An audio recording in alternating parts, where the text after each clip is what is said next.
আপনাদের মধ্যে একটা তো বড় অংশ রয়েছে যাদেরকে তথ্য প্রমাণ দিয়ে সবকিছু চোখে আঙ্গুল দিয়ে দেখালেও বিশ্বাস করবে না তারা। কারণ যেহেতু তাদের মূল এজেন্ডা হচ্ছে গিয়ে কি বলে যে একাত্তরের বিরোধিতা, মুক্তিযুদ্ধের বিরোধিতা, পাকিস্তানকে ফিরিয়ে আনা। সবাইকে স্বাগত জানাচ্ছি আজকের ভিডিওতে। আপনারা জানেন যে জুলাই এসেছে, আবার সেই জুলাই, কলঙ্কিত জুলাই। বাংলার ইতিহাস, বাংলার মুক্তিযুদ্ধ, বাংলার ঐতিহ্য, বাংলার মানে বাংলাদেশের যে মানচিত্র, বাংলাদেশের সার্বভৌমত্বের সঙ্গে প্রতারণার যে জুলাই, সেই জুলাই আবার এসেছে। এটা নিয়ে জুলাই পন্থী, পাকিস্তানপন্থী হায়নাদের, রাজাকারের বাচ্চাদের একজন উল্লাস দেখছি।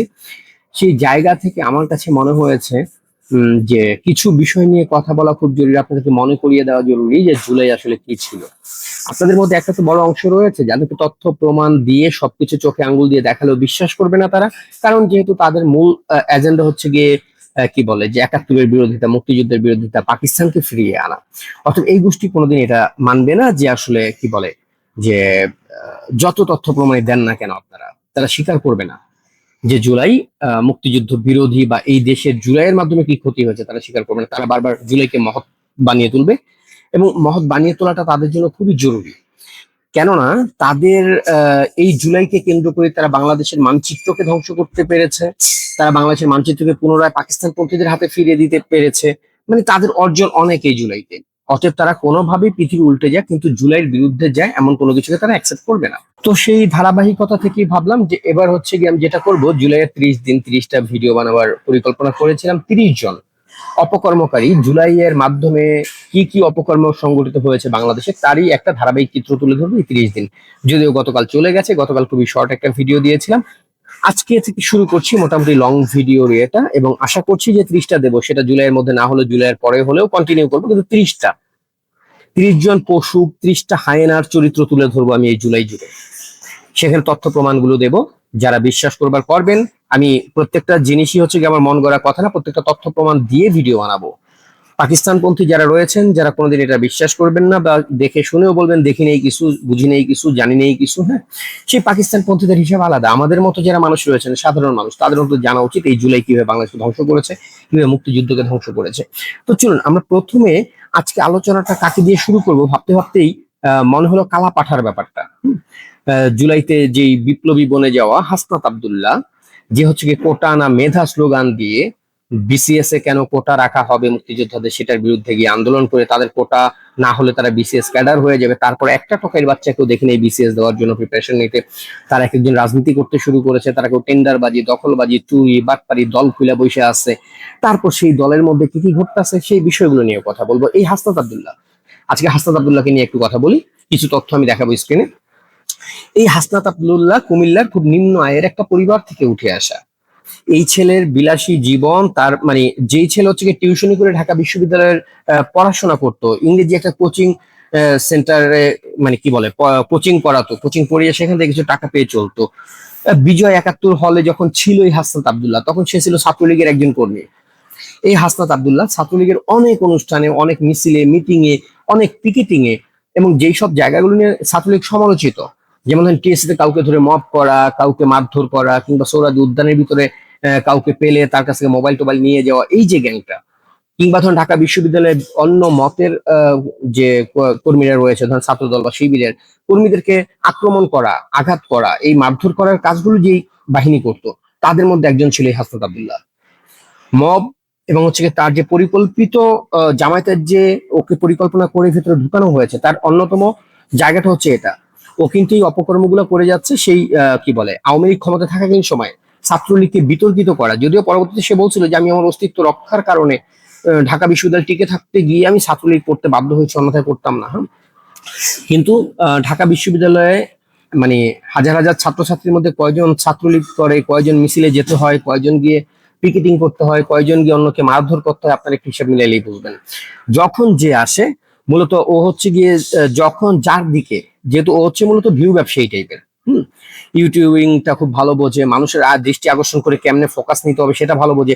এই জুলাইয়ের পরে আপনারা দেখেছেন যে ও কেমনে গলা রক টান কইরা কপালের কালা চান্দি ডারে ফুলাইয়া দিয়ে, হ্যাঁ, বিভিন্ন ভাবে ওর যে বয়ান, আপনারা এখন পর্যন্ত গণমাধ্যমে দেখবেন যে হাসনাত আব্দুল্লাহ প্রসঙ্গে হাসনাত আব্দুল্লাহ যদি ইয়েতে যায়, কি বলে সংসদে যায়, গিয়ে ধরেন ওয়াশরুমে যে মুছছে, হ্যাঁ, পরের দিন পত্রিকায় নিউজ হয়, অনেকগুলো পত্রিকা আছে, এর মধ্যে কিছু আছে ওদের পোষ্য পত্রিকা যেগুলো করে পাইলে রাখে, আর কিছু আছে যেগুলো হচ্ছে মবের ভয়ে ভয় দেখায় তাদেরকে দিয়ে নিউজ করানো হয়। প্রথম আলোর ঘটনা, ডেইলি স্টারের ঘটনা আপনাদের মনে আছে, সেই মবের কিন্তু মাস্টার মাইন্ড এই হাসনাত আব্দুল্লাহ, যাকে এমনিতেই মব স্টার বলে ডাকা হয়। তো ও যদি সংসদে যায় দেখবেন ও মুততে গেলেও সেটা নিয়ে নিউজ হয়, মুতে সংসদ কাঁপিয়ে দিলেন হাসনাত আব্দুল্লাহ।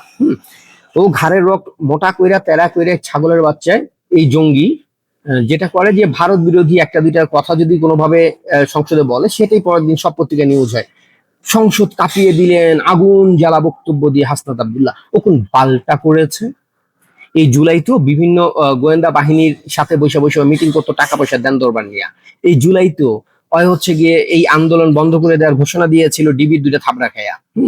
এই হাসনাত আব্দুল্লাহ পরে হয়ে গেছে বিভিন্ন কি বলে যে সব জায়গায় উনি হচ্ছেন গিয়ে বড় নেতা হয়ে গেছে, কারণ ওই যে গলা মোটা করে কথা বলতে পারে হয়। তো ওর যে দ্বিচারিতা, ওর দ্বিচারিতা গুলো কোন রকম, ধরেন ও আপনাকে বলবে যে ও সংবাদ মাধ্যমের স্বাধীনতা চাই, এই ব্যাপারে কথা বলবে, কিন্তু ওর ওর ব্যাপারে যদি কেউ ওর বিরুদ্ধে যদি কোনো নিউজ করা হয়, আপনাদের মনে থাকার কথা যে এর আগেও হাসনাতের বিরুদ্ধে এবিপি একটা নিউজ করেছিল, এএফপি সংবাদ সংস্থা ফ্রান্স ভিত্তিক, তারা একটা নিউজ করেছিল যে হাসনাত আব্দুল্লাহ একই সঙ্গে সময় টিভিতে 5 জনকে চাকরিচ্যুত করেছিল, নিজে 14-15 জনের দল নিয়ে অফিসে গিয়ে। হ্যাঁ, প্রথমে হাসনাত আব্দুল্লাহ পরবর্তীতে বলে যে আমি ওই অফিসে যাই নাই, তারপরে যখন সিসি ক্যামেরার ফুটেজ আছে তখন হাসনাত আব্দুল্লাহ বলে আমি গিয়েছিলাম কিন্তু আমি কাউকে চাপ দিই নাই। কিন্তু ফ্রান্সের যে সংবাদ সংস্থা এএফপি এটা হচ্ছে 2024-এর 24শে ডিসেম্বর একটা রিপোর্ট করেছিল যে বাংলাদেশের সময় টেলিভিশনের 5 জন কর্মকর্তাকে ইনস্ট্যান্ট চাকরি থেকে মানে বহিষ্কার করতে বাধ্য হয়েছিল সময় টিভি, শুধু হাসনাত আব্দুল্লাহর মবের কারণে। ওর বিরুদ্ধে কথা বললে এমন কেউ নাই যে হচ্ছে ধরেন মবের মুখে পড়বে না। এখন ওর ব্যাপারে কেউ কথা বলতে গেলে এটা হচ্ছে সবচেয়ে বড় আতঙ্কের জায়গা। যেই ওর বিরুদ্ধে কথা বলুক, রাজনৈতিক হোক কিংবা অরাজনৈতিক গণমাধ্যম হোক, প্রত্যেকের বিরুদ্ধে ওর সবচেয়ে শক্তির জায়গা হচ্ছে গিয়ে ওর মব লেলায় দেওয়া। ওর একটা সন্ত্রাসী ক্যাডার বাহিনী আছে, সেই ক্যাডার বাহিনীকে ব্যবহার করে যে কারো বিরুদ্ধে ও হচ্ছে গিয়ে আওয়ামী লীগের দোষর, ছাত্রলীগের দোষর, দিল্লির দাস, এইগুলা বইলা বইলা ধরেন আপনি কোনোভাবে কইলেন হাসনাতুল্লাহ একটা দোষ, দেখবেন হাসনাত আব্দুল্লাহ নিজেও বলবে যে আপনি দিল্লির দাস, আপনি শেখ হাসিনার দাস, আপনি আওয়ামী লীগের দাস। এবং পাশাপাশি ওর যে একটা মব বাহিনী আছে যারা ভার্চুয়ালিও অ্যাক্টিভ, সেই বড় বাহিনী এসে কমেন্ট করবে এগুলো সব দিল্লির মিথ্যাচার, এগুলো সব হাসিনার মিথ্যাচার। হ্যাঁ, আমাদের মানে হাসনাত ভাই জীবনে কোনো খারাপ কাজ করে না। হ্যাঁ, এবং উনি খারাপ কাজ মনে করে বলে হাসনাত আব্দুল্লাহ নিজে বিয়ে করছে, নিজের বউ এখন পর্যন্ত লাগায় না, জামাতে আমির সাহেবকে দিচ্ছে লাগাইতে, নিজে লাগায় না, কারণ এসব খারাপ কাজ হাসনাত করে না। মানে এইরকম ভাবে তারা চেষ্টা করে হাসনাত আব্দুল্লাহকে বাঁচাইতে। তো এপি নিউজটার পরে আপনাদের মনে থাকার কথা যে সিটি গ্রুপ কে 5 জন যে চাকরিচ্যুত হলো, তারপরে সিটি গ্রুপের মালিককে হত্যা মামলায় ফাঁসায় দেওয়ার, জুলাই হত্যা মামলায় ফাঁসায় দেওয়ার হুমকি ধামকি দেওয়া হয়, সেটাও তখন গণমাধ্যমে উঠে আসে যে হাসনাত আব্দুল্লাহর এই ধরনের হুমকি। তো তারপরে ধরেন 2025-এর 21শে মার্চে বাংলাদেশ সেনাবাহিনী কিনে এই হাসনাত আব্দুল্লাহ এমন কোনো মানে এমন একটা কুৎসিত পোস্ট দেয় যেটার কারণে বাংলাদেশ সেনাবাহিনী পর্যন্ত পরবর্তীতে ওর বিরুদ্ধে পোস্ট দিতে বাধ্য হয় অফিসিয়াল। এবং তারা বলেন যে এটা হচ্ছে অত্যন্ত হাস্যকর এবং হচ্ছে অপরিপক্ক গল্পের সম্ভার। হাসনাত আব্দুল্লাহকে অপরিপক্ক বলে কি বলে বাংলাদেশ সেনাবাহিনী। তো এর মধ্যেই আরেকটা বিষয় আপনাদেরকে একটু জানাই, সেটা হচ্ছে গিয়ে গত বছর মানে 2025-এর এপ্রিলে বিলাসী জীবন সহ নানান প্রশ্নের মুখে হাসনাত শিরোনামে একটা নিউজ করছিল প্রথম আলো, আপনাদের মনে থাকবার কথা। এবং সেই নিউজটা প্রথম আলো কিসের ভিত্তিতে করেছিল সেটা আমি আপনাদেরকে দেখাবো। কিন্তু সেই নিউজটা যখন করা হয় তারপরে হাসনাত আব্দুল্লাহ যেটা করেন, সে তার ফেসবুক পোস্টে বলেন যে দিল্লি থেকে লিখে দেওয়া নিউজ এটা, তিনি দাবি করেন এটা দিল্লি থেকে নিউজ করা। কিন্তু প্রথম আলো পরবর্তীতে বাধ্য হইয়া, যেহেতু একবার তাদের ঘর পড়ছে, বাধ্য হয়ে তারা সেই নিউজটা সরায় নেয়। কিন্তু আসলে সেই নিউজে কি ছিল যদি আমরা একটু সেই নিউজটা দেখতে চাই, তো হাসনাত আব্দুল্লাহ নিউজটা আমরা অন্য একটা জায়গা থেকে দেখি, বিডি টুডে নামে, কাল যেহেতু প্রথম আলো সরায় নিছে বাধ্য হয়ে সেই নিউজটা হুমকির মুখে। তো প্রথম আলোর নিউজটা ছিল এরকম যে জাতীয় নাগরিক পার্টির উত্তরাঞ্চলের মুখ্য সংগঠক সার্জিস আলম, দক্ষিণাঞ্চলের মুখ্য সংগঠক হাসনাত আব্দুল্লাহ ও যুগ্ম সদস্য সচিব গাজী সালাউদ্দিন তানভীরের বিরুদ্ধে অভিযোগ নিয়ে ফেসবুকে লেখালেখি হচ্ছে বেশ কিছুদিন ধরে। এই নিয়ে এনসিপি কার্যালয়ের নেতাদের মধ্যে নানা প্রশ্ন ছিল। আচ্ছা, মূল নিউজে যেটা হাসনাত আব্দুল্লাহ যেই অপকর্ম বা যেই নিউজটা প্রথম আলো করেছিল সেটার ভিত্তি ছিল এই জায়গাটায়। শুক্রবার বিকাল থেকে মধ্যরাত পর্যন্ত প্রায় 9 ঘন্টা ধরে বাংলা মোটর এনসিপির অস্থায়ী কার্যালয় মানে কেন্দ্রীয় কার্যালয়ে এই সভা হয়। এটি দলের তৃতীয় সাধারণ সভা। দলের সভায় দলের আহ্বায়ক নাহিদ ইসলাম সভাপতিত্ব করেন, সঞ্চালনা করেন দলের সদস্য সচিব আক্তার হোসেন।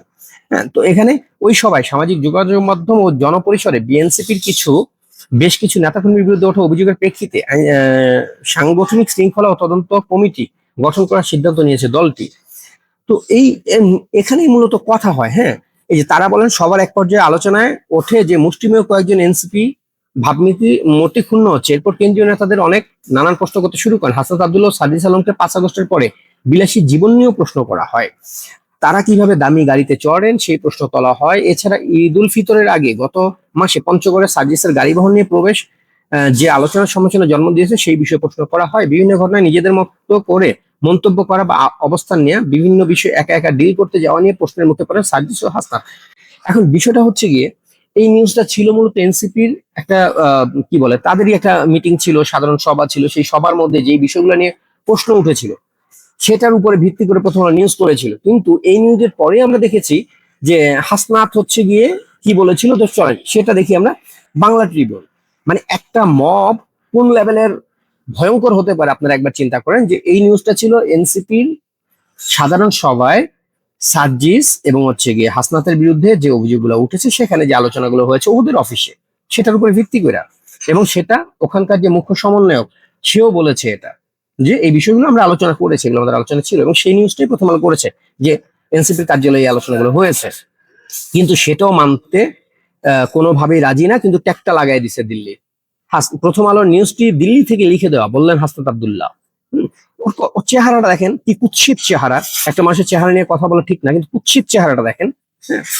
আচ্ছা, বিলাসী জীবন সহ নানান প্রশ্নের মুখে সার্জিস ও হাসনাত শিরোনামে একটি প্রতিবেদন প্রকাশ করেছে প্রথম আলো। এই শিরোনামের প্রতিবাদ জানিয়েছেন জাতীয় নাগরিক পার্টি এনসিপি দক্ষিণাঞ্চলের মুখ্য সংগঠক হাসনাত আব্দুল্লাহ।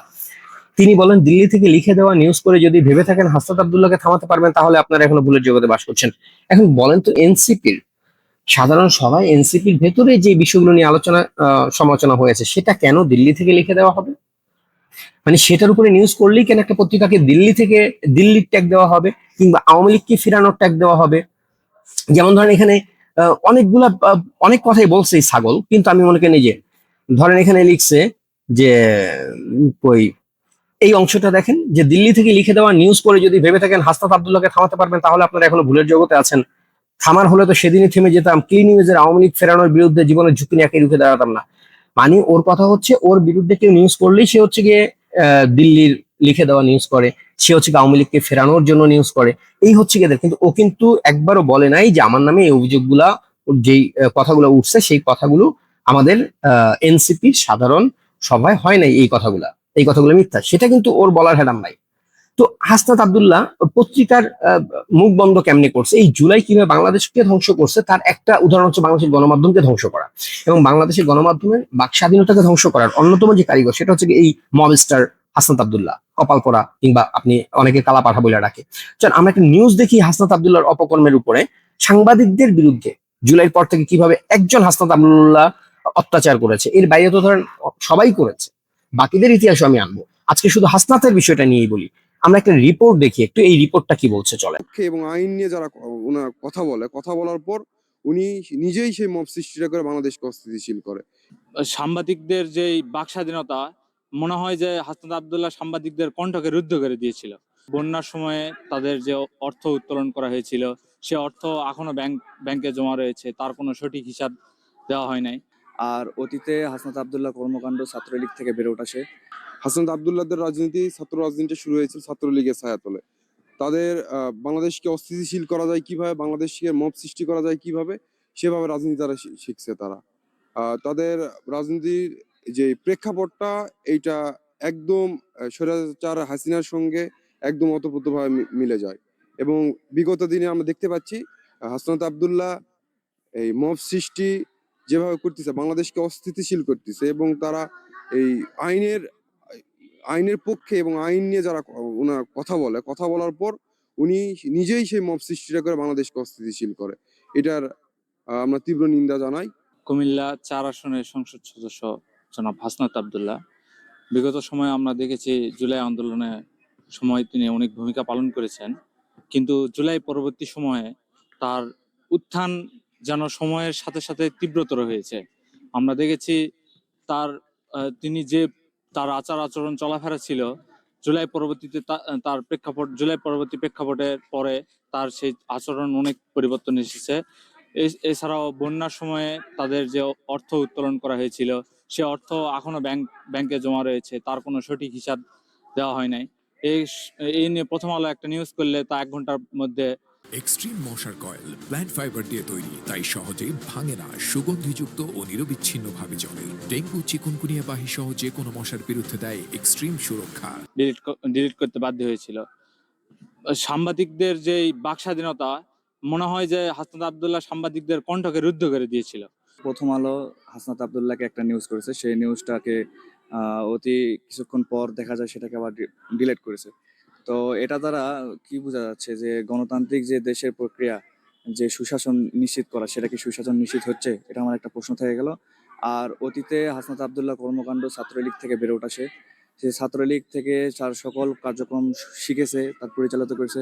তারপর তার পরিচিত এবং সে বাংলাদেশে যে এত পরিচিতি লাভ করেছে সেটা জুলাই আগস্ট আন্দোলন থেকে সে পরিচিতি লাভ করছে।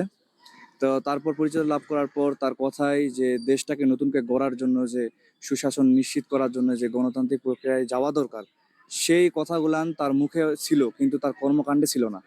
তার সবসময় মব তৈরি করা, মানে নিজের শক্তি দেখে, নিজের পেশি শক্তি দেখে সবকিছুকে হাসিল করা, এরকমটাই তার ভিতরে আমরা সবসময় লক্ষ্য করেছি। আর তার অতীতে তাকে দেখা যায়, মানে তার পরিবার ব্যাকগ্রাউন্ড হিসাবে সে একজন মিডল ক্লাস ফ্যামিলির ছেলে। তো বর্তমান তার চলাফেরা, তার অ্যাটিটিউড, সব কিছুতেই পরিবর্তন এসেছে অনেক। সেটা কেন এসেছে, এত হঠাৎ করে এত পরিবর্তন মানুষের কিভাবে হয় সেটা সঠিক জানা নাই। তার সে সঠিকটা বলতে পারবে তার এত শীঘ্রই কিভাবে পরিবর্তন হলো। এটা মনে করেন আমরা একটা নিউজ দেখলাম, এই হাসনাত আব্দুল্লাহর উত্থান এবং সে কত দ্রুত আহ, মানে নিজেকে শুধুমাত্র গলা বাজিয়ে, এবং তার একটা সন্ত্রাসী গোষ্ঠী রয়েছে, ক্যাডার বাহিনী, যাদেরকে দিয়ে যে কোনো মুহূর্তে আপনার ঘর বাড়ি দখল থেকে শুরু করে আপনার সকল ধরনের কর্মকাণ্ড বন্ধ করে দিতে পারে। সে আপনার ঘর বাড়িতে আগুন জ্বালিয়ে দিতে পারে, সে আপনার অফিসে আগুন জ্বালিয়ে দিতে পারে, শুধু এই একটা আতঙ্ক, কিংবা আপনাকে জুলাইয়ের যে কোনো একটা হত্যা মামলায় আপনাকে আসামি করে দেবে। হ্যাঁ, এই এক হুমকি দিয়ে পুরো বাংলাদেশের গণমাধ্যমকে জিম্মি করেছে এই এক কালাপাঠা। চলুন আমরা আরেকটা নিউজ দেখি একটু হাসনাত আব্দুল্লাহর এই ইস্যুগুলো নিয়ে। কারণ এই কুলাঙ্গার হচ্ছে কি আপনাদের কাছে বীর, অনেকের কাছে তিনি মহান নেতা। যেরকম ওসমান হাদি হাউয়া মাউয়া ছিঁড়ে ফেলার ঘোষণা দিয়ে যে একটা লোক, সারা জীবনে তার একটাই অর্জন হাউয়া মাউয়া শব্দটাকে জনপ্রিয় করা, সে হয়ে গেছে আপনাদের মহাবীর। মানে এবং কি বলে যে ওসমান হাদির বোন যে আছে মাসুমা হাদি, ওর পোস্ট দেখলে আপনার কাছে মনে হবে পুরো পৃথিবীতে এর মতো আর একটা বাল জন্মায় নেই কোনোদিন। হ্যাঁ, অথচ আমারই আছে কয়েক লক্ষ বাল। যাই হোক, ওই আলাপ বাদ দিলাম, ওই বালের আলাপ। আমরা হাসনাত আব্দুল্লাহর প্রসঙ্গে আসি। হাসনাত আব্দুল্লাহর আরেকটা নিউজ দেখি, এই খোদাই সার কি করছে। এবার জাতীয় সংসদে রাখা এক বক্তব্যের জেরে আলোচনায় এনসিপি নেতা হাসনাত আব্দুল্লাহ। বাজেট আলোচনায় বিএনপির সংসদ সদস্য আক্তারুজ্জামান অভিযোগ করেছিলেন অনেকে জুলাই চেতনা বিক্রি করছেন। যারা আগে রিকশায় চড়তেন তারা এখন প্রাডো গাড়িতে চড়েন। জবাবে এনসিপির সংসদ সদস্য হাসনাত আব্দুল্লাহ সংসদেই ঘোষণা দেন, 1 টাকার দুর্নীতি প্রমাণ করতে পারলেই তিনি ইস্তফা দেবেন। তবে অস্বচ্ছতার অভিযোগ হাসনাতের বিরুদ্ধে বারবার উঠেছে। জেলার তহবিল থেকে শুধু নিজের উপজেলার জন্য 10 কোটি টাকা নেওয়ার একটি সাম্প্রতিক অভিযোগে সবাই নড়েচড়ে বসে। এর আগে 2024 সালের বন্যার 12 কোটি 80 লাখ টাকা নিয়ে স্বচ্ছ হিসাব দিতে পারেননি তিনি। যদিও ফেসবুক লাইভে দেবিদ্বারে বরাদ্দ পাওয়া 39 বক্স খেজুরের হিসাব দিয়েছিলেন। এক্সট্রিম মশার কয়েল প্ল্যান্ট ফাইবার দিয়ে তৈরি, তাই সহজে ভাঙে না, সুগন্ধিযুক্ত ও নিরবিচ্ছিন্নভাবে চলে। ডেঙ্গু, চিকুনগুনিয়া বাহি সহ যে কোনো মশার। হাসনাত 10 নম্বর জার্সির জন্য বিখ্যাত। এখানেও অভিযোগ, এনসিপির নেতার এই ভূমিকা ছিল কেবলই লোক দেখানো এবং সস্তা জনপ্রিয়তা আদায়ের কৌশল। অতীতে নিজেকে রাজমিস্ত্রির ছেলে হিসেবে পরিচয় দেওয়া হাসনাতকে নিয়ে মানুষের কথা শেষ নেই। বলা হয় রাজনৈতিক হাসনাত একই সাথে কৌশল ও পেশিশক্তি দুই প্রয়োগ করেছেন। ঢাকা বিশ্ববিদ্যালয়ে বর্তমানে নিষিদ্ধ সংগঠন ছাত্রলীগের কর্মসূচিতে এক সময় সক্রিয় থাকার অভিযোগ রয়েছে হাসনাতের বিরুদ্ধে। যদিও পরে তিনি জানান অস্তিত্ব রক্ষার স্বার্থেই নাকি তিনি ছাত্রলীগ করেছিলেন। তবে সমালোচকরা বিষয়টিকে তার সুযোগ সন্ধানী চরিত্রেরই অংশ হিসেবে দেখেন। অভিযোগ রয়েছে, একদিকে হাসনাতের মবে আওয়ামী লীগের কার্যক্রম নিষিদ্ধ করা হয়, অন্যদিকে নিজের স্বার্থে চট্টগ্রামে গিয়ে নিষিদ্ধ আওয়ামী লীগ নেতার সঙ্গেই বৈঠক করেন তিনি। মাত্র সপ্তাহখানেক আগে লন্ডনে নিষিদ্ধ ছাত্রলীগের এক কর্মীকে মারধরের অভিযোগ ওঠে তারই সমর্থকদের বিরুদ্ধে, যা ব্রিটিশ থানা পুলিশ পর্যন্ত গড়ায়। 2024 সালের 24 ডিসেম্বর সংবাদ সংস্থা AFP একটি প্রতিবেদন প্রকাশ করে, যাতে অভিযোগ করা হয় সময় টিভিতে কর্মরত 5 সাংবাদিকের একসঙ্গে চাকরি যাওয়ার ঘটনায় হাসনাত আব্দুল্লাহর সংশ্লিষ্টতা ছিল। এই জায়গাগুলো নিয়ে আমি কথা বলেছি ইতিমধ্যে, অতএব এই জায়গাগুলো এখানে আর আনছি না। আমরা বরং আরেকটা নিউজ দেখি আজকে ফ্রিডম বাংলা নিউজের। মসজিদের অর্থ নিয়ে হাসনাত আব্দুল্লাহর রাজনীতিটা কি? মসজিদের অর্থে বরাদ্দ হাসনাতের টেন্ডার নৈরাজ্য। 1 টাকার দুর্নীতি প্রমাণ করতে পারলে সংসদ থেকে ইস্তফা দেবেন বলে চ্যালেঞ্জ ছুড়ে দিয়েছিলেন কুমিল্লা 4 আসনের সংসদ সদস্য হাসনাত আব্দুল্লাহ। অথচ তার নিজ নির্বাচনী এলাকায় মসজিদ সংস্কারের সরকারি বরাদ্দ নিয়ে ব্যাপক অনিয়ম ও লুটপাটের অভিযোগ উঠেছে। ঘটনাটি কুমিল্লা দেবিদ্বার পৌরসভার 1 নং ওয়ার্ডের মরিচা কান্দা পূর্বপাড়া বাইতুল ফালা জামে মসজিদকে কেন্দ্র করে জাতীয় নির্বাচনের আগে হাসনাত আব্দুল্লাহ স্থানীয়দের কাছে প্রতিশ্রুতি দিয়েছিলেন যে তিনি নিজের ব্যক্তিগত তহবিল থেকে মসজিদ সংস্কার করে দেবেন। হাসনাত আব্দুল্লাহ যে বলে সে একজন গরিব দরিদ্র মানুষের ছেলে, তার আবার নিজের ব্যক্তিগত তহবিলের টাকা কোথা থেকে আসে সেগুলো নিয়ে কোনো কথা নাই। টিএসসি তে যে কোটি টাকা উঠানো হইলো বন্যার্তদেরকে সাহায্যের জন্য, সেই টাকার আজ পর্যন্ত কোনো হিসাব পৃথিবীর কেউ দেখে নাই। হ্যাঁ, তো তার এখন ব্যক্তিগত তহবিল আছে। যাই হোক, দেখা যাক, চলেন দেখি। নিজের ব্যক্তিগত তহবিল থেকে মসজিদ সংস্কার করে দেবেন, কিন্তু নির্বাচিত হওয়ার পর সেই প্রতিশ্রুতি রক্ষা করেননি বলে অভিযোগ উঠেছে। পরে সমালোচনার মুখে তার লোকজনের মাধ্যমে কাজটি সম্পন্ন করানো হয়। স্থানীয় বাসিন্দারা জানান, নির্বাচনের আগে ব্যক্তিগত টাকায় কাজ করার কথা বলা হলেও পরে 11,80,000 টাকার সরকারি বরাদ্দ আসে, কিন্তু বাস্তবে কাজ হয়েছে মাত্র 3.5 লাখ থেকে 4 লাখ টাকার। এলাকাবাসী অভিযোগ করেন, তড়িঘড়ি করে নিম্নমানের কাজ করা হয়েছে। মসজিদ কমিটির উপদেষ্টা সিরাজুল ইসলাম মিরন বলেন, হাসনাত ভাই বলেছিলেন ব্যক্তিগত যত টাকা লাগে কাজ করে দেবেন, কিন্তু পরে জানতে পারি 11,81,000 টাকার বাজেট এসেছে। একজন ঠিকাদারের সঙ্গে কথা বলে জানা গেছে এই কাজের বাস্তব খরচ 3 থেকে 3.5 লাখ টাকার মধ্যে হওয়ার কথা। তিনি আরো বলেন, হাসনাত ভাই সবসময় নীতির কথা বলেন, কিন্তু 12 লাখ টাকার বাজেট নিয়ে এমন প্রতারণা আমাদের সমাজবাসী মনে গভীর ক্ষত সৃষ্টি করেছে। যারা বরাদ্দ দেন তাদের কাছে অনুরোধ, বিষয়টি তদন্ত করে দেখুন। টেন্ডার ও ঠিকাদারদের মধ্যে চেইন। 2024-25 অর্থ বছরে মসজিদ সংস্কারের জন্য টেন্ডারের মাধ্যমে 11,81,000 টাকা বরাদ্দ হয়। টেন্ডার আবেদনকারী ইয়াহিয়া জানান, তিনি টেন্ডার দিলেও বরাদ্দের পরিমাণ বা কাজের বিস্তারিত তথ্য জানানো হয়নি। প্রধান ঠিকাদার মেসাজ মমতাজ এন্টারপ্রাইজের স্বত্বাধিকারী মোহাম্মদ ফরহাদুল মিজান জানান, তিনি কার্যাদেশ পেলেও কাজটি সাব ঠিকাদার বিল্লাল হোসেনকে দিয়েছেন। বিল্লাল হোসেন আবার কাজটি রিয়াদ নামে আরেক ব্যক্তির কাছে হস্তান্তর করেন। রিয়াদ স্থানীয় এনসিপির রাজনীতির সঙ্গে যুক্ত বলে জানা গেছে। বিল্লাল হোসেন জানান, আমি নিজে কাজ করি না, ছোট ভাই রিয়াদকে দিয়েছি। তবে ফ্রিডম বাংলা নিউজের হাতে আসা তথ্য অনুসারে কাজটি বাস্তবায়ন করেছেন বিল্লালের আরেক ভাই ইকবাল হোসেন। বোঝেন অবস্থাটা, সরকারি টাকা কোন দিক থেকে কোন দিকে যায়, মানে কেউ স্বীকার করতেছে না কাজটা কে করছে। হাসনাত আব্দুল্লাহর মানে বরাদ্দ এটা। প্রশাসনের অবস্থান। দেবিদ্বার উপজেলা নির্বাহী কর্মকর্তা বলেন, বরাদ্দ নিয়ে কোনো অনিয়ম হলে তদন্ত করে ব্যবস্থা নেওয়া হবে। কুমিল্লা জেলা পরিষদের প্রধান নির্বাহী কর্মকর্তা মোহাম্মদ গোলাম জাকারিয়া বলেন, অভিযোগটি নোট করা হয়েছে, খোঁজখবর নিয়ে প্রয়োজনীয় আইনানুগ ব্যবস্থা নেওয়া হবে। স্থানীয়রা প্রশ্ন তুলছেন, সংসদে দুর্নীতির বিরুদ্ধে বক্তৃতা দিলেও নিজ এলাকায় কেন এমন লুটপাটের সংস্কৃতি চলছে, বিষয়টি নিয়ে উচ্চ পর্যায়ে তদন্তের দাবি জানিয়েছেন মসজিদ কমিটি এলাকাবাসী। এই হচ্ছে গিয়ে হাসনাত আব্দুল্লাহ, যে তার এলাকায় নিজে থেকে একটা মসজিদ করে দেবে, নিজের ব্যক্তিগত নিজের বাপের টাকা দিয়ে এই ঘোষণা দিছিল নির্বাচনের আগে। তারপরে হচ্ছে কি সে তার লোকজন নিয়ে একটা লুটপাটের করছে। সেই মসজিদকে কেন্দ্র করে 11,80,000 টাকা তারা হচ্ছে কি বরাদ্দ নিচ্ছে সরকারের কাছ থেকে এই মসজিদ বানাইতে। অথচ মসজিদ কমিটির যিনি সভাপতি তিনি বলতেছেন এটা বানাইতে 3 থেকে 3.5 লাখ টাকার উপরে কোনোভাবেই যাবেন। তাইলে বাকি টাকা গেল কই? হাসনাত এত সততার ইয়ামাইরা ঘুরা বেড়ায় এই কুলাঙ্গার, এবং পুরাটা করতেছে কি বলে মব বাহিনী নিয়ে ওর মবের হাতেই পুরাটা। তো চলেন আমরা দেখি কি বলে। আরেকটা নিউজ দেখবো একটু হাসনাতের দাপটে আক্রান্ত এক দিনমজুর পরিবার। দাপটে আক্রান্ত এই কালা পাঠারা আমরা একটু দেখি।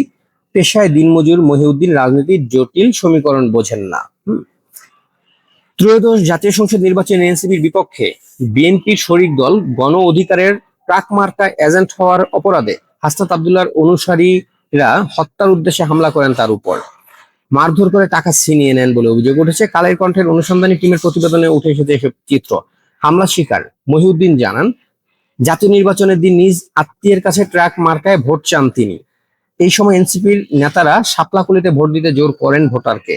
পরে ঘটনার এক পর্যায়ে মহিউদ্দিনের সঙ্গে কথা কাটাকাটি হয় হাসনাত আব্দুল্লাহর সমর্থক নেতাকর্মীদের। নির্বাচনের পরের দিন রাতে স্থানীয় বাজারে এনসিপির নেতা আলামিনের নেতৃত্বে 20 থেকে 30 জনের একটি দল মহিউদ্দিনকে হত্যার উদ্দেশ্যে তার উপর হামলা করে। পরে স্থানীয়দের সহায়তায় প্রাণে রক্ষা পান তিনি। এই সময় তার কাছে থাকা সন্তানের চিকিৎসা বাবদ 11,000 টাকা লুট করেন এনসিপির নেতা আলামিন ও তার লোকজন। মহিউদ্দিনের স্ত্রী হ্যাপি বেগম জানান, বিএনপির রাজনীতি করার অভিযোগ দিয়ে তার স্বামীকে হত্যা করার চেষ্টা করে হামলাকারীরা। তিনি বলেন 15 থেকে 20 জনের উপর হবে। তারা ব্যারিকেড দিয়ে 3 থেকে 4 জন শুধু মারছে, আমার হাজবেন্ডের মাথায় গাই দিছে, মানে কোপ মেরেছে আর কি, কোনো ছুরি বা কিছু দিয়ে। আমার স্বামী বলেছেন, ভাই আমি কিছু করি নাই, তারা কোনো কিছু শুনছে না, শুধু মারছে। তাকে যারা মারছে তাদের বিচার চাই।